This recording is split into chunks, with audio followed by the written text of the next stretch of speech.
In the heart of China's Silicon Valley, Shenzhen, lies a corporate giant that quietly shapes our digital lives, Tencent. It's a name you might not know, but its influence reaches far beyond China's borders, affecting millions worldwide. Tencent, a Chinese tech conglomerate, is worth more than well-known companies like Facebook, MasterCard, and Samsung. Despite its massive valuation and influence, if you ask most people what Tencent does, you'd probably get a lot of puzzled faces. This lack of recognition is surprising, considering Tencent's extensive reach and impact on various industries, from gaming and social media to finance and entertainment. The company is a major player in shaping the digital landscape, yet it remains relatively unknown outside China.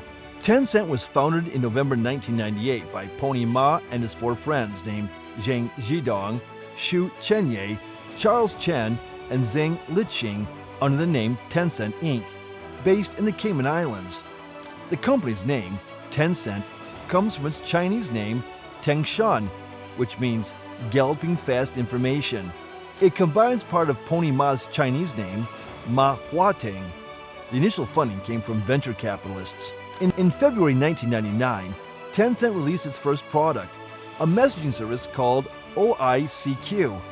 Due to a lawsuit threat from ICQ, a cross-platform instant messaging, and its owner AOL, an American web portal and online service provider based in New York City, and a brand marketed by Yahoo, Tencent soon changed the product's name to QQ. For the first 3 years, the company struggled to make a profit. In 2001, South African media company Naspers bought a 46.5% stake in Tencent. As of 2023, Naspers, through its subsidiary Prosus, owns about 26.16% of Tencent. Prosus also holds stakes in other companies like OLX, VK, Trip.com Group, Delivery Hero, Baikia, Meesho, Stack Overflow, Udemy, Codecademy, Brainly, and PayU. Tencent was listed on the Hong Kong Stock Exchange on June 16, 2004, and became part of the Hang Seng Index in 2008. Initially, Tencent earned money from advertising and premium features for QQ users. By 2005, it started making money from QQ mobile services and licensing its penguin character for snacks and clothing. By 2008, the company saw profits from selling virtual goods. In June 2007, Tencent set up its charity foundation, becoming the first Chinese internet company to do so. Tencent began offering online games in 2004, but around 2007 to 2008, it expanded its gaming business by licensing games. While it initially offered games from South Korean developers, Tencent soon started creating its own games. But Tencent, a giant in the tech world, is not just the largest video game vendor globally, but also ranks among the world's top companies by market capitalization. It's a major player across various sectors, including social media, venture capital, and investments.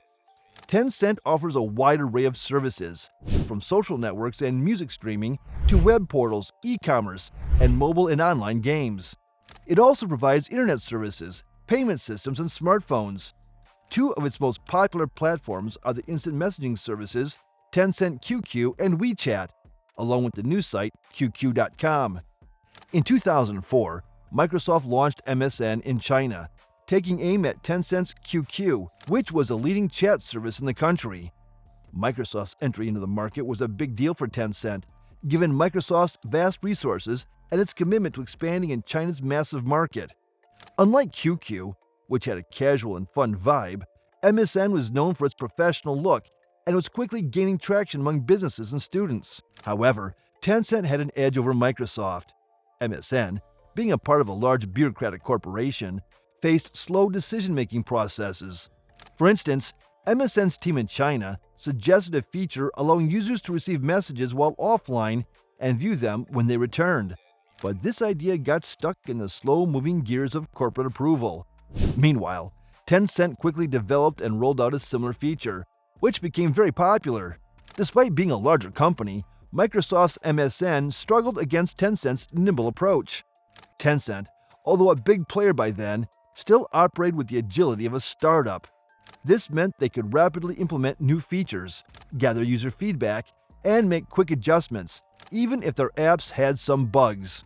Another issue for MSN was that their data was stored on servers in the US, which made their service slower compared to Tencent's QQ, which ran on local Chinese servers. Additionally, MSN's decision to integrate their chat service into MSN Live led to user confusion, as people had to navigate to a website to use the chat, adding unnecessary steps. Ultimately, despite having more resources, Microsoft's MSN couldn't keep up with Tencent. Microsoft was focused on other major battles, like competing with Google in the US, where Tencent had dedicated all its energy to dominating the chat market in China. This victory was a major turning point for Tencent. By late 2005, Tencent had surpassed 500 million users, solidifying its dominance in the chat market. This success set the stage for Tencent's broader ambitions. The company began expanding QQ beyond just chat, adding features like news access to create a comprehensive internet service network. Seeing Tencent's rapid growth, South African media giant Naspers invested $32 million in Tencent, becoming its largest shareholder. This investment was incredibly lucrative for Naspers and provided Tencent with the financial boost needed for its next big moves. And this is where Tencent's story takes an even more exciting turn. Moreover, in 2011, Tencent developed an app called WeChat, often referred to as the Everything app or the operating system of China. Tencent launched WeChat, a messaging app that would revolutionize social media and daily life in China. WeChat isn't just for messaging, it's a complete ecosystem, offering everything from shopping and gaming to paying bills and booking doctor's appointments. The app is immensely popular in China, with nearly the entire population of 1.4 billion people using it for an average of 4 hours every day. This usage surpasses the average time Americans spend on all social media apps combined. WeChat's power lies in its versatility. It's not just a social network. The reason WeChat is so widely used is its all-encompassing nature. Imagine an app that combines the functions of Facebook, PayPal, WhatsApp, Netflix, Google, Spotify, Uber, Yelp, Tinder, Zoom, YouTube, Deliveroo, Amazon, and more. WeChat does just that. It provides an extremely convenient platform where users can do virtually everything in one place. From paying bills and ordering food to chatting with friends and watching videos, WeChat integrates numerous services into a single app. This convenience allows users to manage many aspects of their daily lives seamlessly through one app and one profile.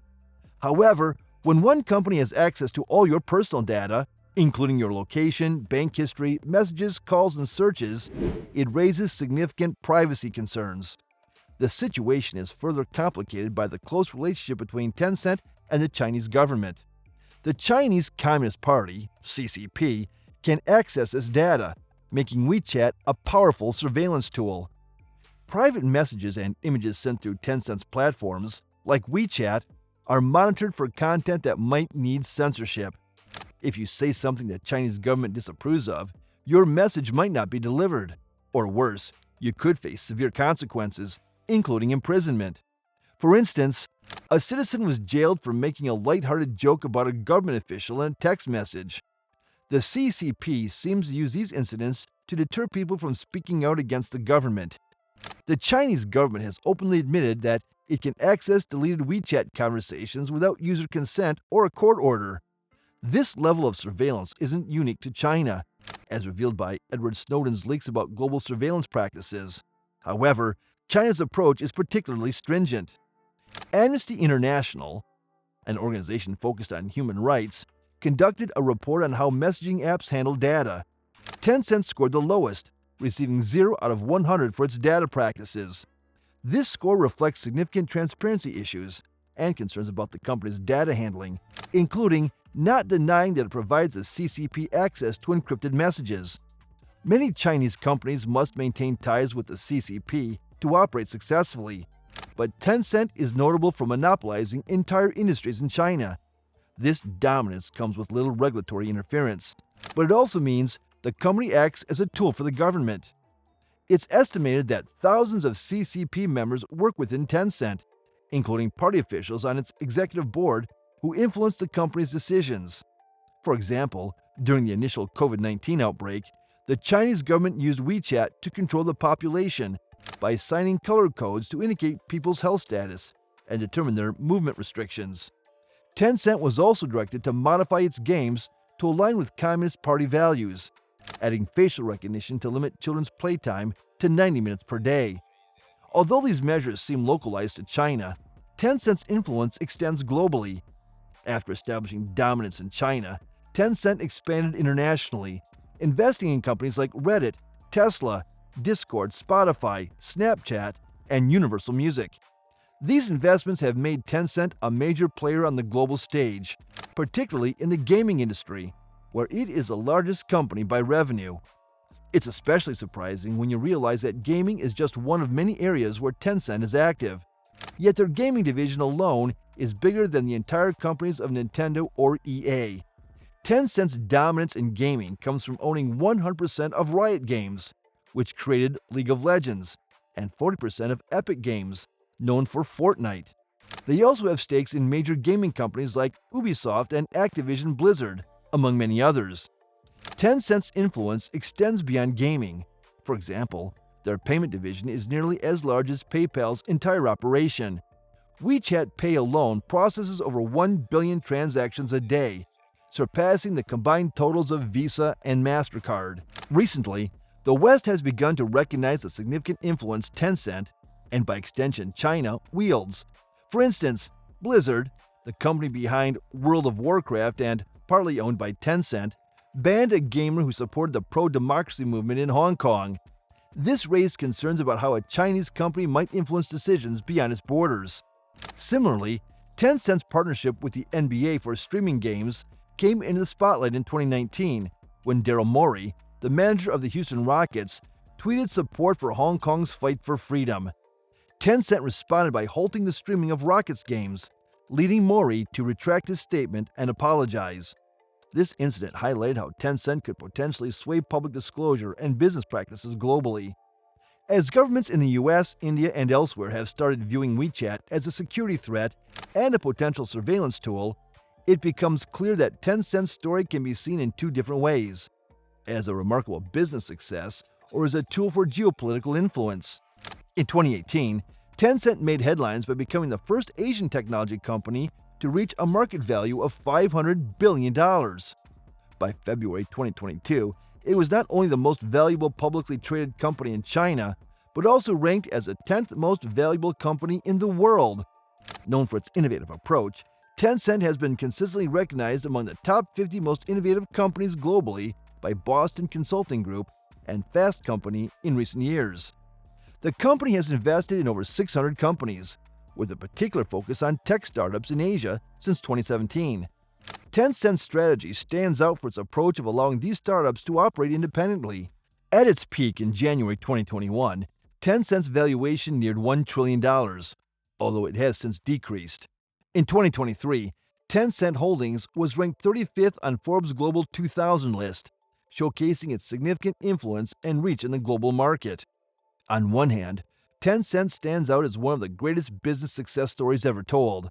Starting with just $1,000 in its bank account, this company, founded by a group of friends, has transformed from a struggling startup into one of the world's largest and most influential corporations.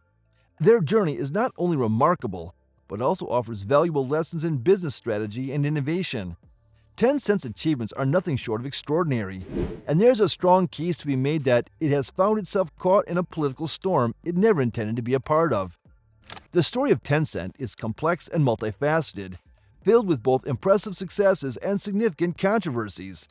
It features numerous twists and turns, making it one of the most fascinating business narratives out there. In covering many business stories, Tencent's tale stands out as particularly compelling and layered. Outside China, Tencent's influence is part of a broader conversation about tech giants and their role in society. As Tencent continues to expand globally, it faces scrutiny and regulatory challenges, particularly in the United States and Europe, where concerns about privacy and data security are paramount. As Tencent grows, the question is how to balance innovation with regulation.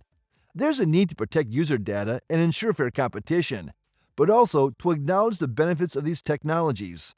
Tencent's story is one of rapid growth and global ambition. It shows how a single company can transform industries and daily lives, often without users even realizing the full extent of its reach.